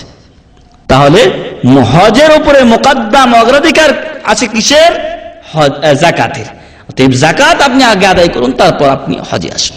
আমাকে আপনাকে হারাম থেকে দূরে থাকতে হবে। যদি হারাম দিয়ে ইবাদত করি, আল্লাহ কোনো ইবাদতই কবুল করবেন না। শুধু হজ কেন, শুধু হজ কেন, যদি হারাম খেয়ে আমি আপনি সালাত আদায় করি, সালাত কবুল হবে? সালাত কবুল হবে না। রোজা রাখি, রোজা কবুল হবে? রোজা কবুল হবে না। আল্লাহ রাসূল সাল্লাল্লাহু আলাইহি সাল্লাম বলছেন, যেই শরীর, যেই গোস্তপিণ্ড, মাংসপিণ্ড হারাম দ্বারা, সুদ ঘুষের টাকা দিয়ে তৈরি হয়েছে, ফান্নারু আউলা বিহি, জাহান্নামের আগুন ওর জন্য অধিক উপযুক্ত। তাহলে আমি আপনি হারাম খেয়ে ইবাদত করলে কোনদিন তা কবুল হবে না। এমনই ভাবে আল্লাহ তাআলা বলছেন কোরআনে, আহাল্লাল্লাহুল বাই'a ওয়া হাররামার রিবা, আল্লাহ ব্যবসাকে হালাল করেছেন, সুদকে হারাম করেছেন। আমি হজ করে গেলাম, কিন্তু আমার টাকা হজ অবস্থাতেও সুদে খাটানো আছে, আমি এখান থেকে মোবাইলে খোঁজ নিচ্ছি, অমুকের টাকাটা দিয়েছে কিনা ঠিক মতো, অমুকের টাকাটার খবর কি, কিন্তু টাকাটা কিসে খাটানো আছে? সুদে খাটানো আছে। মদিনায় ছাত্র ভাইয়েরা এক লোকের খোঁজ পেয়েছিলেন, যেই বেচারা বছরে 6 লক্ষ টাকা সুদের টাকা পায়, নাউযুবিল্লাহি মিন যালিক। আর ওই 6 লক্ষ টাকা থেকে তখন হজে আসে। তোর হজ হবে? এই হজের না আছে কোনো মূল্য, না আছে কোনো দাম। আল্লাহর কাছে এই হজের কোনো মূল্যায়ন হবে না। এই জন্য সুদ ঘুষ থেকে আমাকে আপনাকে বিরত থাকতে হবে। ইসলাম যাবতীয় অন্যায়কে প্রতিহত করেছে, যাবতীয় অন্যায়ের বিরুদ্ধে সোচ্চার এবং নিয়ম আল্লাহ তাআলা করে দিয়েছেন। একটা কথা বলে আরবিতে, লা রহবানিয়াতা ফিল ইসলাম, ইসলামে কোনো বৈরাগ্যবাদ নেই। এবং এর পক্ষে হাদিসে রাসূল করিম সাল্লাল্লাহু আলাইহি ওয়াসাল্লাম এসেছে 3 ব্যক্তির ঘটনা, যারা আপনাদের জানা। 3 জন এসে বললেন আয়েশা রাদিয়াল্লাহু আনহাকে, রাসূল সাল্লাল্লাহু আলাইহি ওয়াসাল্লাম কি ইবাদত করেন? উনি বললেন, উনি বিয়ে শাদী করেছেন, উনি রোজা রাখেন, রোজা ছাড়েন, উনি রাত্রে ঘুমান, রাত্রে স্ত্রীর হক আদায় করেন, ইত্যাদি ইত্যাদি।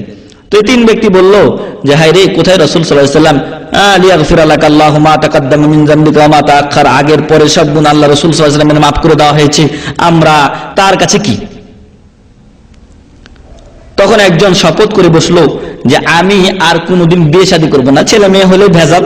আমার ওস্তাদ আত-তারবিয়া ইসলামিয়া একটা সাবজেক্ট আছে মদিনা বিশ্ববিদ্যালয়ে, উনি পড়াতেন। তো উনি বললেন যে, এক সময় বলতাম যে আগামীকালকে মুখস্থ করবো, এই বছর ভালো লাগে না, সামনের বছর কোরআনটা মুখস্থ করে নেব। সামনের বছর গেল, বুঝলে এই বছর আর ভালো লাগে না, সামনে বার করে নেব। যাকে এখন তার সময় পায় না, লেখাপড়া মাস্টার্সে উঠে গেছি, সামনে ডক্টরেটে গেলে লেখাপড়া কমে যাবে, তখন করবো। লেখাপড়া যখন হয়ে গেল, তার বিয়ে শাদী করে ফেললাম। বিয়ে শাদী করছে, যাক এখন তো আর কোনো কাজ থাকবে না, এখন খালি ওই স্ত্রী সবকিছু করে দিবে আমাকে, আমি বসে বসে পড়বো আর কোরআন মুখস্থ করবো। তো এইভাবে দেখা গেল যে যখন ওই লেখাপড়া শেষে বিয়ে শাদী করার পর যখন কিছুদিন আরামে থাকলো, তারপর বাচ্চা কাচ্চা হয়ে গেল।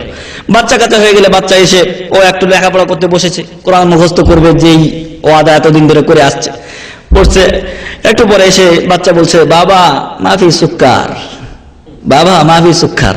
আরে আরেক কোন ঝামেলায় পড়লাম, বিয়ে শাদী করে যে ভেজাল থাকবে না মনে করেছিলাম, এখন তো ভেজাল শুরু হয়ে গেল। তো এই দেখি সুক্কার যদি 10 মিনিট আয়না দিল, একটু পর আবার এসে বসছে, তো আরেক বাচ্চা এসে বলছে যে আরেক জিনিস নাই, তো এখন আবার ওটা আনতে দৌড়ালো। এইভাবে করতে করতে দেখা যাচ্ছে যে তার কোরআন আর মুখস্থ হলো না। প্রমাণের বিষয় যেটা, যে এই বেচারা একজন শপথ করলো আমি বিয়ে শাদী করবো না, বাচ্চা কাচ্চা হবে না, এরকম মাফি সুক্কার টুকার কিছু আমাকে আর বলবে না।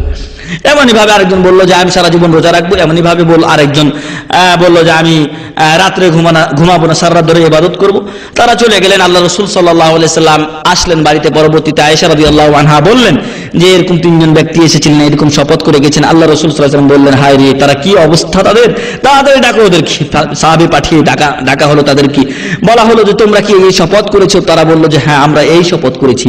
তখন তিনি বললেন যে শোনো, ইন্নী লা আতকাকুম ওয়া আখশাকুম লিল্লাহ, আমি তোমাদের মধ্যে আল্লাহকে সবচেয়ে বেশি ভালোবাসি এবং আল্লাহ আমি সবচেয়ে বড় পরহেজগার তোমাদের মধ্যে। কিন্তু এতটা সত্ত্বেও আমি বিয়ে করেছি, আমার স্ত্রীদের রাতের অধিকার আমি আদায় করি, আমি রাত্রে ঘুমাই, আবার রাত্রে সালাতও আদায় করি, আমি রোজা রাখি, রোজা ছাড়ি।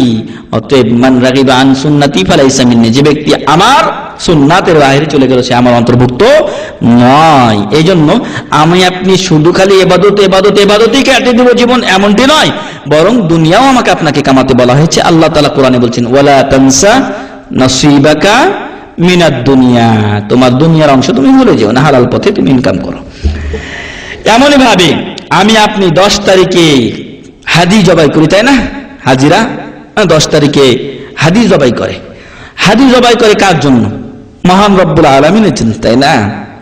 কিন্তু আমাদের দেশে অন্যের জন্য কুরবানি হয়। বিভিন্ন অঞ্চল থেকে, আমি একবার বরিশাল গিয়েছিলাম, তো বিভিন্ন অঞ্চল থেকে গাড়ির ছাদে করে ছাগল বয়ে নিয়ে যাচ্ছে। কার দরবারে জবাই হবে? হ্যাঁ, ওটা সরমনাই ছিল। হ্যাঁ, সরমনার দরবারে জবাই হবে ওটা। তাহলে এই কুরবানি কার জন্য হচ্ছে? আল্লাহর জন্য কি? এই কুরবানি আল্লাহর জন্য জবাই হচ্ছে না, এই কুরবানি হচ্ছে চরমনায়ের জন্য। অতএব শিরক। আয-যাবহু লিগাইরিল্লাহি আয-যাবহু ইবাদা, জবাইটা হচ্ছে ইবাদত। ওয়া সারফু লিগাইরিল্লাহি শিরকুন, আর আল্লাহ ছাড়া অন্যের জন্য এটা করাই শিরক। আমি আপনি কোরআনে কি পড়ছি? ইন্না সলাতি ওয়া নুসুকি ওয়া মাহইয়ায়া ওয়া মামাতি লিল্লাহি রাব্বিল আলামিন। ইন্না সলাতি ওয়া নুসুকি, 2 নম্বরে আমি কুরবানির কথা উল্লেখ করছি। আর কুরবানি বাড়ি থেকে বয়ে নিয়ে যে চরমনায়ের দরবারে দিয়ে আসলাম, অথচ গ্রামের পাশের লোকটা আমার খেতে পাই না। অতএব কুরবানি আপনি 10 তারিখে যখন করছেন, তখন এটা আল্লাহর জন্য করছেন, আল্লাহ রাজি খুশি করার জন্য। ঠিক এমনই আপনার বাড়ির কুরবানিও হবে আল্লাহকে রাজি খুশি করার জন্য। কোনো দরগায় কুরবানি দেওয়া যাবে না, কোনো দরগায় যাবে না, দরগায় যাবে না, কোনো পীরের দরবারেও কুরবানি দেওয়া যাবে না। যদি কেউ নজর, মানত, কুরবানি এগুলো গায়রুল্লাহর নামে করে, তবে শিরক হয়ে যাবে। হজের শিক্ষা থেকে সে অনেক অনেক দূরে ছিটকে পড়বে। তাই 10 তারিখে কুরবানি আমাকে আপনাকে শিক্ষা দেয় যে আল্লাহর জন্য কুরবানি হতে হবে। এমনই ভাবে অনেকে যখন বিপদ আপদে পড়ে যায়, মানুষ তখন ছত্রভঙ্গ হয়ে যায়, যা করতে বলে যা করতে বলে তাই করে। একজনের দরবারে গেছে, তখন বলছে যে বাবা আমার দরবারে তুমি 2টা কুরবানি করে দে, আমার দরবারে 2টা কুরবানি করে দে, তোর স্বার্থ হাসিল হয়ে যাবে। অথবা গেল কারো দরবারে, যাওয়ার পর আমি একজন লোককে চিনতাম, তাকে কোন আটপ্রসি সম্ভবত এই বেচারা বলে দিয়েছে যে তুই দূরপাল্লার গাড়িতে চড়িস না, চড়লেও অ্যাক্সিডেন্ট হয়ে তুই মরবি। তুই বেচারা কি গায়েব জানে যে তার কথা অনুযায়ী সে আমল করবে? অথচ ওই লোকটাকে বোঝানো মুশকিল, সে গাড়িতে চড়বেই না, গাড়িতে চড়বে না। গাড়িতে চড়লে ও বাবা বলে দিয়েছে অ্যাক্সিডেন্ট হয়ে মারা যাবে। তো এখন এরকম ভয় থেকে বাঁচার জন্য অনেকে বলে দেয় যে তুই যদি এটা না দিস তাহলে তুই এই বিপদে পড়বি, দে আমার দরবারে 2টা ছাগল দিয়ে দে, একটা গরু দিয়ে দে। এই অবস্থায় সে ভয়ে দিয়ে দিল। যদি এরকম হয় তাহলে সেটা শিরক, এবং আল্লাহ ছাড়া অন্যের জন্য এই ইবাদত করার জন্য, জবাই করার জন্য সেটা শিরকে রূপান্তরিত হয়েছে এবং তার আমল বরবাদ হয়েছে। তো এই সকল কাজগুলো হাজী সাহেবকে অবশ্যই খেয়াল রাখা দরকার। যদি এগুলো খেয়াল রাখতে না পারে তাহলে হজের তার মূল্যায়ন হলো না। আর হজ থেকে ফিরে এসে আমাকে আপনাকে ভালো হয়ে যেতে হবে, এটাই হচ্ছে কবুল হজ্জের আলামত। হজ থেকে ফিরে আসলাম, সুদ ঘুষ সবই খাই, আরেকজনের জমির আইল চাপি, আরেকজনের টাকা মেরে দিই, আরেকজনের ক্ষতি করে দিলাম, ইত্যাদি ইত্যাদি অপকর্মে জড়িয়েই থাকলাম। মিথ্যা কথা বলার শেষ নাই, সত্যের ধারে কাছে আমি আপনি নেই। তবে আমার আপনার হজ আল্লাহর কাছে কবুল হয়নি, এটাই আমাকে আপনাকে 100% বিশ্বাস করে নিতে হবে। আমার আপনার দুনিয়ার যে জিনিসপত্র, আমার আপনার দুনিয়ার যে সম্পদ, সেটা ক্ষণিকের, কিন্তু হজের মাধ্যমে যে সম্পদ আমি আপনি পাবো জান্নাত। আল্লাহ রাসূল সাল্লাল্লাহু আলাইহি ওয়াসাল্লাম বলছেন, আল হাজ্জুল মাবরুর লাইসা লাহু জাযাউন ইল্লাল জান্নাহ।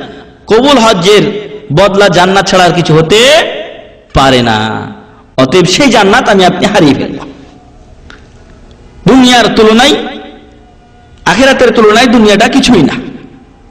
আল্লাহ তাআলা কোরআনে ঘোষণা করছেন সূরাতুল মুনাফিকুনের 9 থেকে 11 নম্বর আয়াতে, ইয়া আইয়ুহাল্লাযীনা আমানু, হে ঈমানদারগণ, লা তুলহিকুম আমওয়ালুকুম ওয়ালা আওলাদুকুম আন যিকরিল্লাহ, তোমাদের সম্পদ এবং সন্তান সন্ততি যেন তোমাদেরকে আল্লাহর স্মরণ থেকে গাফেল না করে।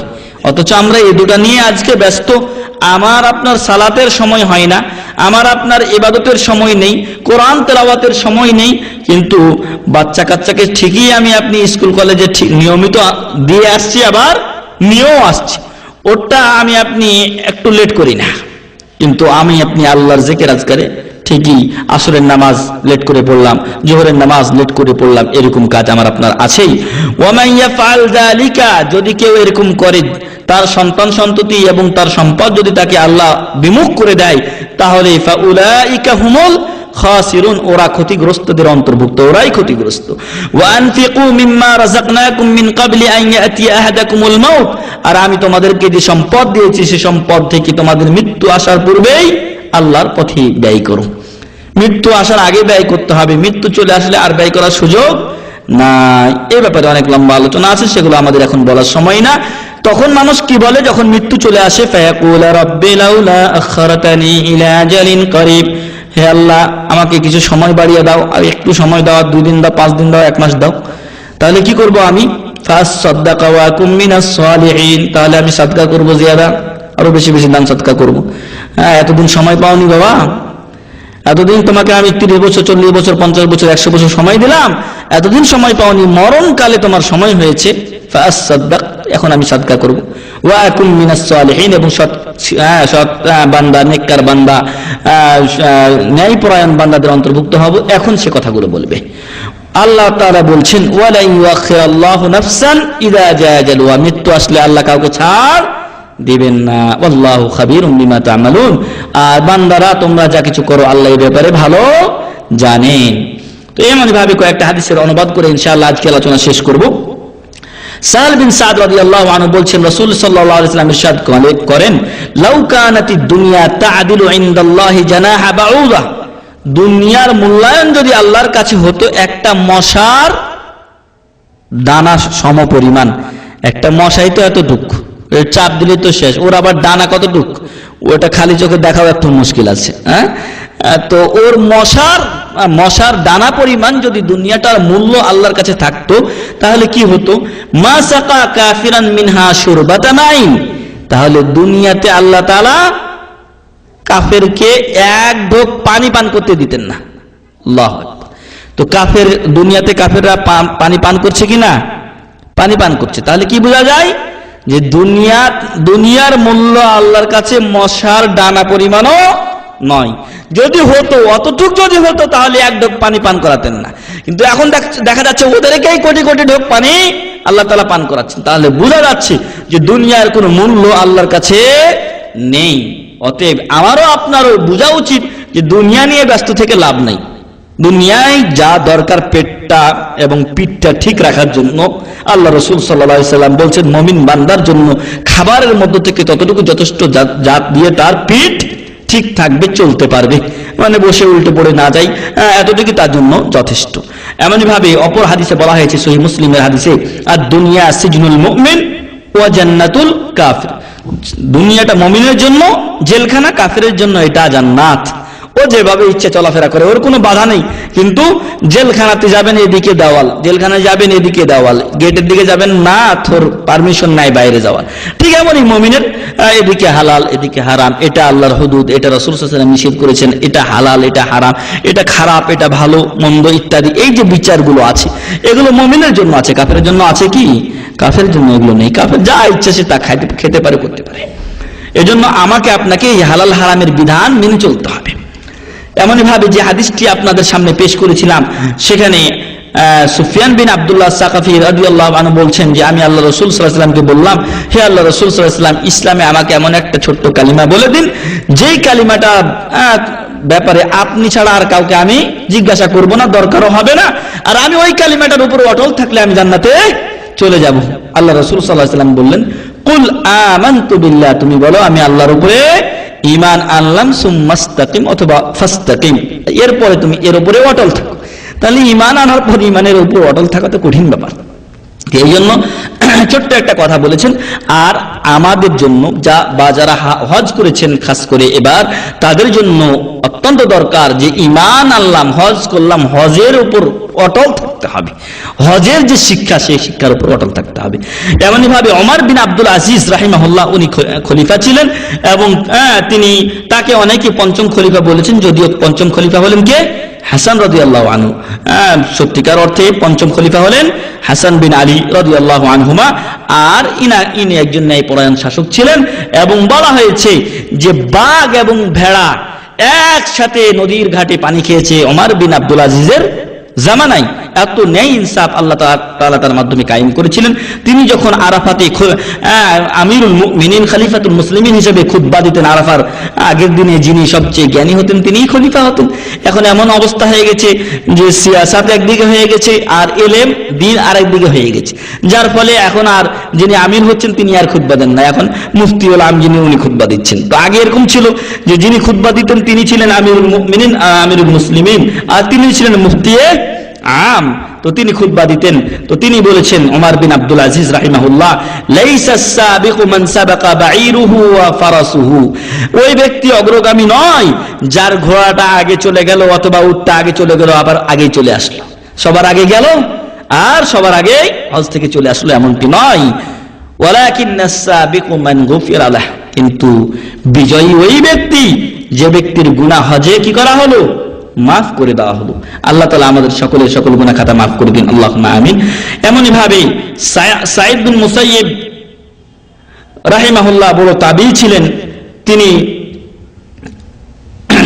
বর্ণনা করছেন যে ওমর রাদিয়াল্লাহু আনহু যখন মিনা থেকে আসলেন, মিনা থেকে আসার পর আবদাহ নামক স্থানে একটা ছোট জায়গা তিনি করলেন।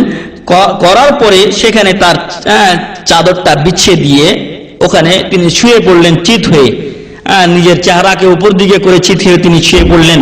এবং ওয়ারাফা ইয়াদাইহি ইলাস সামা, নিজের হাত দুটিকে আসমানের দিকে উত্তোলন করে বললেন, আল্লাহুম্মা কাবুরা সিন্নি, হে আল্লাহ আমার বয়স বেশি হয়ে গেছে, ওয়াযাউফাত কুওয়াতি, আমার শক্তি শেষ হয়ে গেছে, ওয়ান্তাশারাত রাইয়াতি, আর বিশ্বের আনাচে কানাচে আমার সীমানা, ইসলামের সীমানা ছড়িয়ে গেছে, আমার নিয়ন্ত্রণাধীন আমার পতাকা তলে যারা রয়েছে তাদের সংখ্যা দিন দিন বেড়ে চলেছে। ফাকবিদনি ইলাইকা গায়রা মুদিইন ওয়ালা মুফসিদ, অতএব আপনি আপনার কাছে আমাকে যখন উঠাবেন তখন আমাকে পথভ্রষ্ট অবস্থায় উঠায়েন না। আমি যেন দিয়া নষ্ট না হয়ে যাই, বিপদগামী না হয়ে যাই, সঠিক পথে থাকাকালীন আমাকে আপনি আপনার কাছে উঠিয়ে নিন। ওয়ালা মুফরিদ, এবং আমি যেন বাড়াবাড়ি সীমালঙ্ঘনকারীদের অন্তর্ভুক্ত তখন না হই যখন আপনি আমাকে উঠিয়ে নেবেন। ফালাম্মা কাদিমাল মাদিনা খাতাবান নাস ফাকালা আইয়ুহান নাস قد فرضت لكم الفرائض وسننت لكم السنن وتركتكم على الواضح ثم صفق بيمينه على شماله إلا أن تضلوا بالناس يمينا وشمالا। তারপর তিনি মদিনায় আগমন করলেন, কারণ তখন মদিনাই ছিল ইসলামী রাষ্ট্রের রাজধানী, এবং মানুষের সামনে তিনি খুতবা দিলেন এবং বললেন যে আমি বিভিন্ন নিয়ম কানুন তোমাদের জন্য নির্ধারণ করেছি, এটা ইসলামের স্বার্থে এবং মুসলমানদের স্বার্থে এবং তোমাদের কল্যাণের জন্য, অতএব তোমাদেরকে আমি ছেড়ে যাচ্ছি আলাল ওয়াদিহা, স্পষ্ট রাস্তার উপরে। এরপর ডান হাতের উপর বাম হাত তিনি মেরে বললেন, ইল্লা তাদিল্লু বিন্নাসি ইয়ামিনান ওয়া শিমালা, তবে হ্যাঁ যদি তোমরা এই পথ থেকে ডানে বামে চলে যাও তখন তোমরা কি হবে? গুমরাহ এবং পথভ্রষ্ট হয়ে যাবে। তো সম্মানিত ভাই এবং বন্ধুগণ, ওমর রাদিয়াল্লাহু আনহুর মতো লোক তিনি মাটিতে শুয়ে গেছেন, তারপর আল্লাহর কাছে কাঁদছেন। তো আমি আপনি কোথায়? ওমর বিন খাত্তাব রাদিয়াল্লাহু আন, আল্লাহ তাআলা তাকে আশারায়ে মুবাশশারার একজন করেছেন। এমনই ভাবে রাসূল সাল্লাল্লাহু আলাইহি সাল্লাম ওমর বিন খাত্তাব রাদিয়াল্লাহু আনহুর ব্যাপারে বলছেন যে, হে ওমর রাদিয়াল্লাহু আন, তুমি যখন এক রাস্তা দিয়ে চলো তখন শয়তান ওই রাস্তা দিয়ে ভেগে অন্য রাস্তা দিয়ে চলাফেরা করে। সেই ওমর বিন খাত্তাব রাদিয়াল্লাহু আনহু এই অবস্থায় দোয়া করছেন। তো আমি আপনি কোথায় পড়ে আছি তার তুলনায়? তাই আমার আপনার উচিত বেশি বেশি আল্লাহর কাছে দোয়া করা, যাতে করে আল্লাহ তাআলা আমাকে আপনাকে ওই আশারায়ে মুবাশশিরাদের কাতার, জান্নাতীদের কাতারে অন্তর্ভুক্ত করেন, আল্লাহুম্মা আমিন। এমনই ভাবে এখানে একটা লম্বা 3 পৃষ্ঠা ঘটনা আছে, সংক্ষিপ্ত আকারে আমি ঘটনাটা বলে শেষ করব ইনশাআল্লাহ। এখানে ঘটনা হচ্ছে ওয়াইস কুরনির ঘটনা, ওয়াইস আল কারনির ঘটনা। তিনি ইয়ামান দেশের লোক ছিলেন। আমাদের দেশে গান গাই, এক ডেকেছেন ওয়াইস কুরনি, 32 দাঁত গুনি গুনি উখড়াইলেন, উহু করলেন না। খোদা তোমায় আমরা ডাকতে জানি না, ডাকার মতো ডাকলে খোদা কেমনে শুনে না। আজগবি ঘটনা। ওয়াইস কুরনি একজন জ্ঞানী ব্যক্তি ছিলেন, পরেশগার লোক ছিলেন। আর তিনি নিজের দাঁত, আল্লাহ রাসূল সাল্লাল্লাহু আলাইহি ওয়াসাল্লামের কোন রাজ্যে উহুদের ময়দানে শাহাদাত বরণ করেছে, কোন রাজ্যে ছুটেছে সেটা জানে না। এই জন্য একবার এটা উঠার পর ভাবে যে না রে, মনে হয় এটা উঠছে রাসূল সাল্লাল্লাহু আলাইহি ওয়াসাল্লামের, এবার এটা উঠে ফেললেন। তো এইভাবে দাঁতগুলো নষ্ট করে দেওয়া কি নিজেকে ধ্বংসের মুখে ঠেলে দেওয়া নয়? এগুলো এভাবে দাঁতগুলোকে উঠিয়ে দেওয়া, নিজেকে ধ্বংসের মুখে ঠেলে দেওয়া, কোরআন হাদিসের বিপরীত আমল করা। আল্লাহ তাআলা বলছেন লা তুলকু বিআইদিকুম ইলা তাহলুক, নিজেকে ধ্বংসের মুখে ঠেলে দিও না। তো আমাদের দেশে যত ভণ্ড আর কিসসা কাহিনী সব যেন এক জায়গা করছে আমাদের দেশে। আর সহিহ ঘটনাগুলো জীবনে কেউ জানেও না। তো সহিহ একটা ঘটনা, আল্লাহ রাসূল সাল্লাল্লাহু আলাইহি ওয়াসাল্লাম সাহাবাদেরকে বললেন যে পরবর্তীতে কিছু লোক আসবে যারা অত্যন্ত কল্যাণকর হবে, তাদের মাঝে ওয়াইস কুরনি থাকবে। হে সাহাবীরা, তোমরা যদি পারো তাহলে তোমার নিজেদের জন্য তার কাছে, আল্লাহর কাছে ক্ষমা চেয়ে নাও। নিজে যেয়ে তার কাছে বলবে যে আমার জন্য আপনি আল্লাহর কাছে ক্ষমা চান, যদি পাও তাহলে এই কাজ করতে পারলে তাই করিও। তো ওমর বিন খাত্তাব রাদিয়াল্লাহু আনহু এবং আলী রাদিয়াল্লাহু আনহু দুইজনে যে বছরই হজে যেতেন, হজেই তো সাধারণত লোকেরা এক জায়গায় জমায়েত হতেন, আর অন্য সময় তেমন লোক পাওয়া যেত না। তো হজের মৌসুমে খুঁজতেন ইয়ামানি লোকদের মাঝে যে ওয়াইস কুরনি তোমাদের মাঝে আছে কিনা। তো 10 বছর শেষ হয়ে গেল ওমর বিন খাত্তাব রাদিয়াল্লাহু আনহুর খেলাফতের। তো 10 বছরে তিনি পেলেন না ওয়াইস কুরনিকে খুঁজে। এরপরে হঠাৎ করে তিনি তার পরবর্তী বছরে গেলেন, যাওয়ার পর জিজ্ঞাসা করলেন যে তোমাদের মাঝে কি ওয়াইস কুরনি আছে? ওমর রাদিয়াল্লাহু আনহু জিজ্ঞাসা করলেন যে ফানাদা বিআলা সাউতিহি ইয়া আহলাল হাজিজ, হে হাজিগণ, মিন আহলিল ইয়ামান, ইয়ামানের অধিবাসীদের মধ্য থেকে, আফিকুম ওয়াইসুম মিন মুরাদ, মুরাদ কবিলার ওয়াইস কুরনি কি তোমাদের মাঝে আছে? ফাকামা শাইখুন কাবীরুন তাবীরুল লিহিয়া, তখন লম্বা দাড়িওয়ালা একজন শাইখ বৃদ্ধ লোক উঠে বললেন, ফাকালা ইন্না লা নাদরি মা ওয়াইস ওয়ালাকিন্না ইবনু আখিল লি ক্বালু লাহু ওয়াইস, যে ওয়াইস কারনি কাকে বলে আমরা জানি না, তবে আমার একটা ভাতিজা আছে, ভ্রাতুষ্পুত্র আছে, তাকে ওয়াইস বলে মানুষ ডাকে। ওয়া আকমালু যিকরান ওয়া আকাল্লু মালান ওয়া আহওয়ানু আমরান মিন আন নারফাহু ইলাইক, আর সবাই জানে যে ইনি হলেন কে? আমিরুল মুমিনিন ওমর বিন খাত্তাব। তিনি জিজ্ঞাসা করছেন, এখন বলছেন যে ওয়া হুয়া আকমালু যিকরান, তিনি উল্লেখ করার মতো কেউ না, ওই ওয়াইস কুরনি উল্লেখ করার মতো কেউ না। ওয়া আকাল্লু মালান, আমাদের মধ্যে সবচেয়ে তার সম্পদ কম।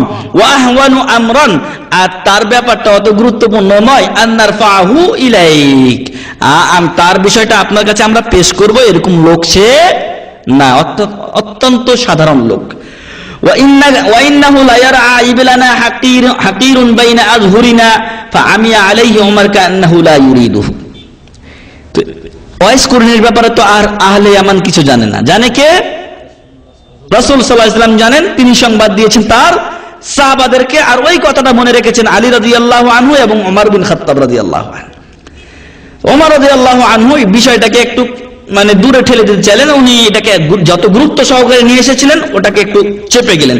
তারপর তিনি ওই লোক বললেন, ওই চাচা আর কি, উনি তো চাচা হচ্ছেন ওনার ভাতিজা যেহেতু, বলছেন যে ওয়া ইন্নাহু লা ইয়ারআ ইবলানা হাকিরুন বাইনা আযহুরিনা, আমাদের কাছে সে খুব তুচ্ছ ব্যক্তি, আর আমাদের উটগুলো সে চড়াচ্ছে।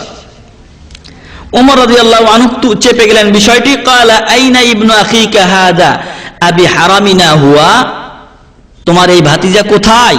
সে কি আমাদের হারামের এরিয়ার ভিতরেই আছেন? ক্বালা নাম, বললেন যে হ্যাঁ।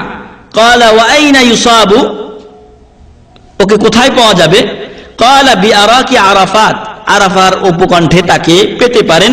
ক্বালা ফারাকিবা ওমর, মানে ওখানে উনি উট গরু ছাগল এগুলো চড়াচ্ছেন, যেগুলো কুরবানি দেওয়ার জন্য তারা আগে নিয়ে আসতেন। এখন তো আমরা টাকা দিয়ে পেয়ে যাই, তাই না? তখন তার এরকম ছিল না, তখন ইয়ামান থেকে নিয়ে আসতে হতো, দাম্মাম থেকে গেলে দাম্মাম থেকে হাঁকিয়ে নিয়ে যেতে হতো। তখন ওমর রাদিয়াল্লাহু আনহু এবং আলী রাদিয়াল্লাহু আনহু যখনই এই কথাটা শুনলেন যে উনি কোথায় আছেন, আরাফার উপকণ্ঠে আছেন, তখন ফারাকিবা ওমর ওয়া আলীউন সুররাআন ইলা আরাফাত, কে আর পায় তখন ওয়াইস কুরনিকে পাওয়ার জন্য ঘোড়ায় চড়ে জোরে করছে, তাড়া দিয়েছেন।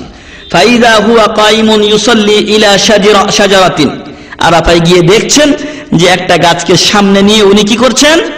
ওয়াইস আল কারনি নামাজ আদা করছেন। ওয়াল ইবলু হাওলাহু তারআ, আর উটগুলো কোথায় চড়ছে? তার আশপাশে চড়ছে, আর উনি নামাজ পড়ছেন। আল্লাহু আকবার।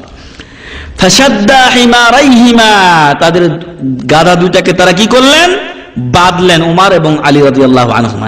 সুম্মা আকবালা ইলাইহি, এবং তার কাছে তারা গিয়ে বললেন ফাকালা আসসালামু আলাইকা ওয়া রাহমাতুল্লাহি ওয়া বারাকাতুহু, আল্লাহর রহমত শান্তি তোমার উপর নাজিল হোক, বরকত নাজিল হোক। ফাখাফফা ওয়াইসুন আস-সালাহ, যখন তারা দেখতে পেলেন যে লোক আসছে, উনি অনুভব করলেন, তখন তিনি সালাত কি করলেন? হালকা করলেন। সুম্মা ক্বালা, নামাজ শেষ করে বললেন আসসালামু আলাইকুম ওয়া রাহমাতুল্লাহি ওয়া বারাকাতুহু। ক্বালা মানির রাজুল, জিজ্ঞাসা করছেন কে আপনি? মানির রাজুল, এই ব্যক্তি কে, আপনি কে?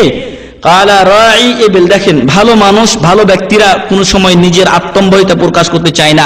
আমি উমুক উমুক করেছি বা এই পদে আমি অধিষ্ঠিত আছি, এটা ভালো লোক প্রকাশ করতে চায় না, যাদের ইখলাস আছে। ওয়াইস কুরনি থেকে সেটা শিক্ষা পাওয়া যাচ্ছে রাহিমাহুল্লাহ। তিনি বলছেন যে উনি বলতে পারতেন আমি ওয়াইস কুরনি বা কিছু, উনি বললেন রাঈ ইবিলিন ওয়া আজির ওয়া আজিরু কওমিন, উটের রাখাল, আর ওয়া আজিরু কওমিন, এবং তার কওমের একজন চাকর। আজির মানে যাকে টাকা দিয়ে রাখা হয়, আমাকে টাকা দিয়ে এরা উট চড়াতে রেখেছে, আমি তাই আছি। ক্বালা লাসনা নাসআলুকা আনির রিআয়াতি ওয়ালাল ইজারা, আপনাকে আমরা উট চড়ার সম্পর্কে জিজ্ঞাসা করছি না, এবং আপনি পারিশ্রমিক পান কিনা এটাও আমরা জিজ্ঞাসা করছি না। মাসমুকা? ক্বালা আব্দুল্লাহ, বলছে তোমার নাম কি? বলছে আব্দুল্লাহ। দেখেন কোথা থেকে কোথায় নিয়ে যাচ্ছে ঘটনা। বলছে ক্বালা কাদ আলিমনা আন্না আহলাস সামাওয়াতি ওয়াল আরদ কুল্লুহুম আবিদুল্লাহ, আমরা জানি যে দুনিয়াতে আসমানের নিচে আর জমিনের উপরে যারাই মানুষ ঘোরাফেরা করছে তারা সবাই আল্লাহর বান্দা আব্দুল্লাহ। কিন্তু ফামাসমুকাল্লাযী সাম্মাতকা উম্মুক, তোমার মা তোমাকে কোন নামে নামকরণ করেছে? ক্বালা ইয়া হাযানি মা তুরিদানি ইলাই, আশ্চর্য ব্যাপার, তোমাদেরকে আমার নাম বললাম আব্দুল্লাহ, তারপরে তোমরা আমাকে ছাড়ো না, ব্যাপার কি, তোমরা কি চাও আমার কাছে? ক্বালা ওয়াসাফা লানা মুহাম্মাদুন সাল্লাল্লাহু আলাইহি সাল্লাম উওয়াইসান আল কারনি ফাকাদ আরাফনা আস-সুহুবাতা ওয়াশ-শাহুলাতা ওয়া আখবারানা আন্না তাহতা মানকিবাকা আল-আইসার লামআতুন বাইদা। তো উনি, তারা দুইজন তখন বললেন যে আল্লাহ রাসূল সাল্লাল্লাহু আলাইহি ওয়াসাল্লাম আমাদেরকে ওয়াইস আল কারনির সিফাত বর্ণনা করেছেন, যে তার রং এরকম হবে, তার চোখগুলো হবে নীল রঙের, আর শরীরটা হবে অত্যন্ত লালচে সুন্দর শরীর হবে, আর তার বগলে কাঁধের নিচে, তার বাম কাঁধের নিচে একটা জায়গা থাকবে, সামান্য একটু জায়গা, যেটা সাদা বর্ণের, কুষ্ঠ রোগ যেরকম হয় এরকম একটা সাদা বর্ণের জায়গা থাকবে। ফাআউদিহহা লানা, তো তুমি তোমার কাঁধটা একটু খুলে আমাদেরকে দেখাও। ফাইন কানা বিকা ফাআনতা হুয়া, যদি তো দুটো তো পেয়ে গেছি, তোমার চোখও দেখে ফেলেছি, তোমার শরীরও দেখে ফেলেছি, এখন বাকি একটা জিনিস যদি এটা দেখাও তাহলে আমরা তোমাকে চিনতে পারবো। ফাআনতা হুয়া, তাহলে জানবো যে তুমি সেই ওয়াইস আল কুরনি। ফাআউযাহা মানকিবাহু ফাইযাল লুমআতু ফাবতাদারাহু ইউকাব্বিলানিহি, যখনই কাপড়টা সরিয়েছে দেখা যাচ্ছে ওই ছোট্ট দাগটা তার ওইখানে বাম কাঁধের নিচে আছে। দুইজন খলিফা, তারা দুইজনই দ্রুত তাকে ওই চুম্বন দিতে শুরু করলেন। ক্বালা নাশহাদু আন্নাকা ওয়াইসান আল কারনি, আমরা সাক্ষ্য দিচ্ছি যে আপনি হলেন ওয়াইস কারনি। কোথায় আসছিলেন ওয়াইস কারনি? হজে আসছেন। হজে আসছেন, মানুষ সব বিভিন্ন জায়গাতে ঘোরাফেরা করছেন, উনি আরাফাতে দাঁড়িয়ে দাঁড়িয়ে নামাজ আদায় করছেন। ফাস্তাগফির লানা ইয়াগফিরুল্লাহু লাক, আল্লাহ তোমাকে ক্ষমা করুক, আমাদের জন্য তুমি আল্লাহর কাছে ক্ষমা চাও। ক্বালা মা আখাসু বিইস্তিগফারি নাফসি ওয়ালা আহাদাম মিন ওয়ালাদি আদম, উনি বললেন যে আমি ক্ষমা চাওয়ার জন্য আমাকে অথবা কোনো ব্যক্তিকে খাস করি না, আমি ক্ষমা চাই সকল মুমিন মুমিনাতের জন্য। আল্লাহু আকবার। বললেন ওয়ালাকিন্নাহু ফিল বাররি ওয়াল বাহরি ফিল মুমিনিনা ওয়াল মুমিনাত ওয়াল মুসলিমিনা ওয়াল মুসলিমাত, আমি যত মুমিন মুমিনাত আছে, যত মুসলিম মুসলিমাত আছে, সবার জন্য আমি দোয়া করি। আল্লাহুম্মা গফির লানা ওয়া লিল মুমিনিনা ওয়াল মুমিনাত ওয়াল মুসলিমিনা ওয়াল মুসলিমাত, এইভাবে আমি সব সময় দোয়া করি। ইয়া হাদানি ক্বাদ আশহারাল্লাহু লাকুমা হালি, হে এই দুই ব্যক্তি, আমার বিষয়টা আল্লাহ তাআলা তোমাদের কাছে স্পষ্ট করে দিয়েছেন, প্রকাশ করে দিয়েছেন। ওয়া আররাফাকুমা আমরি ফামান আনতুমা, আমাকে তো তোমরা চিনে ফেলেছো, আমি ওয়াইস করিনি, তোমরা দুইজনকে। ক্বালা আলীউন রাদিয়াল্লাহু আনহু, আলী রাদিয়াল্লাহু আনহু বলছেন আম্মা হাদা ফা উমারু আমিরুল মুমিনিন, এই যে তোমার সাথে কথা বলছে এই লোক, উনি হলেন আমিরুল মুমিনিন ওমর বিন খাত্তাব রাদিয়াল্লাহু আনহু। ওয়া আম্মা আনা, কিন্তু আমি আলী ইবনে আবি তালিব, আমি হলাম আলী বিন আবি তালিব রাদিয়াল্লাহু আনহু। ফাস্তাওয়া ওয়াইসুন কাইমান ওয়া ক্বাল, তিনি তখন বসেছিলেন, দাঁড়িয়ে গেলেন, দাঁড়িয়ে গিয়ে বললেন আসসালামু আলাইকা ইয়া আমিরাল মুমিনিন ওয়া রাহমাতুল্লাহি ওয়া বারাকাতুহু, উনি মাকে সম্মান করলেন এবং তাকে সালাম দিলেন। ওয়া আনতা ইয়া ইবনা আবি তালিব ফাজাযাকুমুল্লাহু আন হাযিহিল উম্মাহ খায়রা, এই উম্মতের পক্ষ থেকে আপনাদের উভয়কে আল্লাহ তাআলা উত্তম প্রতিদান দান করুন। ক্বালা ওয়া আনতা জাযাকাল্লাহু আন নাফসিকা খায়রা, তুমি যে ভালো পথে আছো, কল্যাণের পথে আছো, তোমার যে সুসংবাদ আল্লাহ রাসূল সাল্লাল্লাহু আলাইহি ওয়াসাল্লাম আমাদেরকে দিয়েছেন, এই জন্য আল্লাহ তাআলা তোমাকেও কি করুন, উত্তম প্রতিদান দান করুন। ফাকালা লাহু উমর মাকানাকা ইয়ারহামুকাল্লাহ হাত্তা আদখুলা মক্কা ফাআতিকা বিনাফাকাতিন মিন আতাই ওয়া ফাযলি কিসওয়াতি মিন সিয়াবি হাযাল মাকান মিয়াদু বাইনি ওয়া বাইনি, তখন বললেন যে তুমি এই জায়গায় থাকো, এই জায়গাটাই তোমার আমার পরবর্তী সাক্ষাতের স্থান, আমি আবার ঘুরে আসছি, মক্কাতে যাব, গিয়ে আমি যে জিনিসগুলো পাই আপনার রাজকোষ থেকে, সেখান থেকে আমি কিছু আমার সম্পদ এবং আমার যে কাপড়ের অতিরিক্ত জিনিসগুলো আছে সেগুলো আমি আপনার জন্য কি করব, নিয়ে আসব। তখন তিনি বলছেন ক্বালা ইয়া আমিরাল মুমিনিন, হে আমিরুল মুমিনিন, লা মিআদা বাইনি ওয়া বাইনিক, আমার এবং তোমার মাঝে কোনো ওয়াদা নাই, এখানে আমি থাকবো এটা তোমাকে ওয়াদা দিতে পারবো না। লা আরাকা বা'দাল ইয়াউম তা'রিফুনি মা আসনাউ বিন নাফাকাতি মা আসনাউ বিল কিসওয়াতি আমা তারা আলাইয়া ইজারুন মিন সুফিন ওয়া রিদাউন মিন সুফিন মাতা তারানি আখরিকুহুমা আমা তারা আন্নানা আলি মাকসুফাতান। তো উনি বলছেন যে আমার মনে হয় না যে এরপরে তুমি কোনদিন আমাকে কি করতে পারবে, চিনতে পারবে, আর এরপরে তোমার সাথে আমার আবার কোনোদিন দেখা হবে এটা আমার মনে হয় না। মা আসনাউ বিন নাফাকা, আমি তুমি যে আমাকে খরচ দিবে, এই খরচ দিয়ে আমি কি করব। মা আসনাউ বিল কিসওয়া, তুমি যে আমাকে পোশাক দিবে, পোশাক দিয়ে আমি কি করব। আমা তারা আলাইয়া ইজারুম মিন সুফিন, তুমি কি দেখতে পাচ্ছ না আমার গায়ে একটা তহমদ আছে, লুঙ্গি আছে, ইয়ার পশমের, ওয়া রিদাউম মিন সুফিন, আর উপরে পরার জন্য আমার একটা চাদরও আছে পশমের। মাতা তারানি আখরিকুহুমা, তুমি কি ভেবে দেখেছো আমি এটা কখন পুরাতন করতে পারবো, পুরাতন করা পর্যন্ত আমি বাঁচবো কিনা সেটা কি তুমি বলতে পারো। আমা তারা আন্নানা আলাইয়া মাকসুফাতানি মাতা তারানি আবলিহুমা, তুমি কি দেখছো না যে আমার পায়ে সুন্দর দুইটা জুতা আছে, এই জুতা দুইটা পুরাতন হওয়া পর্যন্ত আমি বাঁচবো কিনা সেটা কি তুমি জানো। আমা তারানি আন্নী ক্বাদ আখাযতু মিন রিআয়াতি আরবাআতা দারাহিম, তুমি কি জানো না যে আমি ছাগল চড়ার বিনিময়ে, উট চড়ার বিনিময়ে 4 দিরহাম পেয়েছি। মাতা তারানি আকিলুহা ইয়া আমিরাল মুমিনিন, আপনি কি মনে করেন যে আমি কখন এই 4 দিরহাম খাবো, এই 4 দিরহাম খেতে পারবো কিনা এটারও তো কোনো গ্যারান্টি নেই, আর এটাই তো আমার অনেক দিন চলে যাবে। আপনার ওই খাবারের, আপনার ওই পরনের পোশাকের আমার কোনো প্রয়োজন নেই। ইন্না বাইনা ইয়াদাইয়া ওয়া ইয়াদাইকা আকাবাতুন কাউদা লা ইউজাবিজুহা ইল্লা যামিরুন মুখিফুন মাহজুল ফাকফি ইয়ারহামুকাল্লাহ ফালাম্মা সামিআ উমর যালিকা মিন কালামিহি দারাবা বিদুররাতিহিল আরদ।